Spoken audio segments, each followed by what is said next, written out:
Israel and Hamas have reached a solution over their recent dispute on hostage releases. Hamas will hand over Arbel Yehud soldier Agam Berger and an additional male hostage on Thursday. And Hamas will also hand over 3 more hostages on Saturday.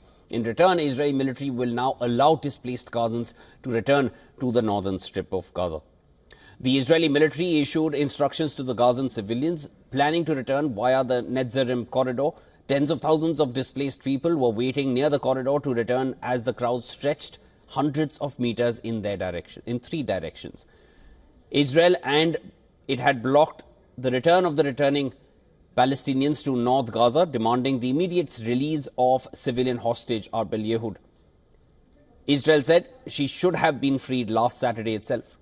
Israeli Prime Minister's office has also confirmed that it has received a list from Hamas with all required information on the remaining hostages set to be released in the first phase of the agreement. However, Israeli media has claimed that the list only includes an overall number of captives who are alive rather than a specification regarding each abductee. Meanwhile, President Donald Trump's proposal to just clean out Gaza has been rejected by US allies in the region. Trump had suggested that large numbers of Palestinians should leave Gaza, and Jordan and Egypt could take in the population either temporarily or long term. To take people, I'd like Egypt to take people. I'm talking to General El-Sisi tomorrow, sometime I believe, and I'd like Egypt to take people, and I'd like Jordan to take people.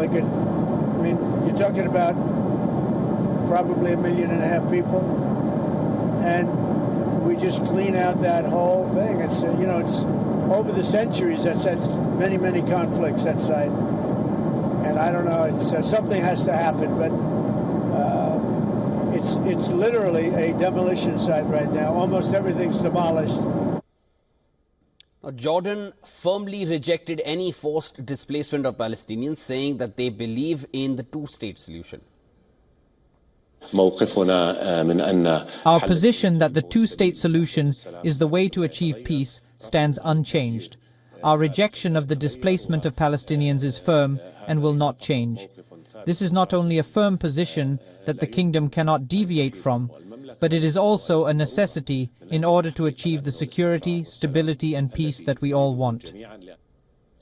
Egypt rejected the plan as well. In a statement, Cairo's foreign ministry expressed Egypt's continued support for the steadfastness of the Palestinian people on their land.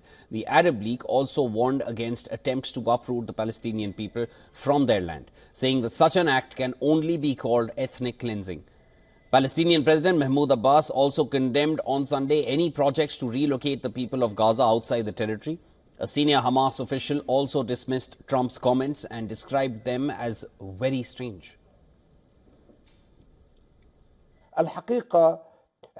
In reality, these remarks are very strange.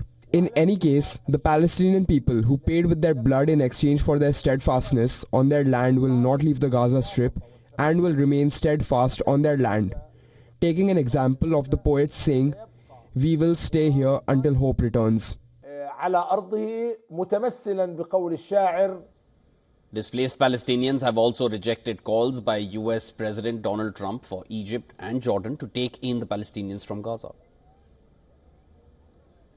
The call by the U.S. president is completely rejected, completely. If he thinks he will forcibly displace the Palestinian people, then this is impossible.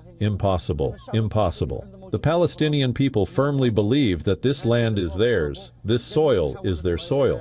No matter how much Israel tries to destroy, break, and to show people that it had won, in reality it did not win. It destroyed and ruined things and showed the people that it is a failed state.